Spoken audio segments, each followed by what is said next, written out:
Dear graduates, congrats on making it here. But I have some tough news. Your future, it's not guaranteed. I know that's not the usual go chase your dreams spiel that you usually hear at a commencement, but I'm not here to fluff reality. I'm here to give it to you straight. And the straight truth involves clay pots. Clay pots. And what someone found inside of those clay pots. Picture this. It's 1947, Judean desert near the Dead Sea, dusty spot called Qumran. A bored goat herder takes a rock and chucks it into a cave, expecting an echo. Instead, crack, pottery shatters. So he climbs in and he finds clay pots stuffed with linen-wrapped scrolls, and not just any scrolls, the oldest surviving copies of the Hebrew Bible from 300 BC. We now call them the Dead Sea Scrolls. But think about this. For centuries, the Jewish people faced invasions and atrocities. The Babylonians, the Romans, the Nazis, you name it, scattered worldwide. And what kept them going? Faith in their God and their texts. Then, in 1947, right after the Holocaust and just before Israel's rebirth, these scrolls surface, proving their story wasn't myth. All because someone, over 2,000 years ago, hid those pots in a cave. That hits me hard. History isn't just there. It has to be kept. Physical stuff, scrolls, letters, objects. It grounds us in what's real. Take George Washington crossing the Delaware. It's a defining American moment, right?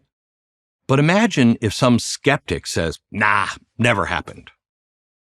How do you push back? Well, paintings, diaries, eyewitness accounts, stuff preserved from the time. Here's the catch. We assume history is safe. I did too, 20 years ago, but not anymore. It is under attack. George Orwell nailed it in 1984. Who controls the past controls the future. Look at the 1619 Project. This was published and promoted by the New York Times in 2019. And it claims America's true founding wasn't 1776 with the Declaration of Independence, but instead in 1619 with the arrival of the first African slaves. Historians left and right say that's way off base. But now it is taught in over 4,500 schools. Then, in 2020, mobs tore down statues of Washington, Jefferson, even Lincoln. And the National Archives, the place where so many of our national treasures are stored, they slapped warnings on the Declaration of Independence and Constitution, calling them triggering and harmful. What is happening? People are rewriting history that they don't like.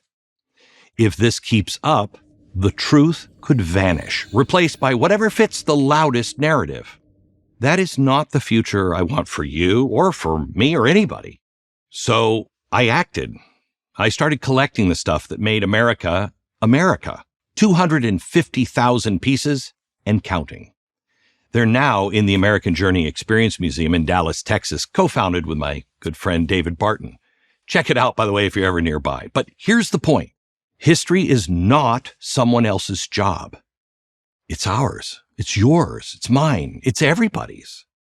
We have got to preserve it, the highs and the lows, all of it, in our own clay pots. The great thing is you're at the perfect spot to jump in. You 20 and 30-somethings, you're tech savvy, you're scrappy, you're not afraid to question the script. But this isn't just for you. Teens, you're building your own stories. Older folks, you've lived history. Your memories matter. We all have a stake. But start small. Grab a book from a used bookshop about the founding or snag a vintage flag on eBay. Write your own life. Journal it. Post it. Whatever works. Record your grandparents' stories on your phone. Those are gold. Sketch your family tree on a napkin if you have to. Every piece you save is a thread to the past and a lifeline to the future. I hope it doesn't get grim out there, but if it does, we need to be ready. Imagine somebody 1,000 years from now finding your clay pot, your journal, your artifact, your voice. They'd see what America was and what it could be again. That is how we keep the story alive.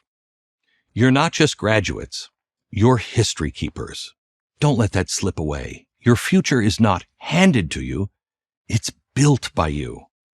So get out there, collect the truth, and stash it somewhere safe. Your own clay pot. Because if we don't, who will? I'm counting on you. I'm Glenn Beck for Prager University. Thank you for watching this video. To keep PragerU videos free, please consider making a tax-deductible donation.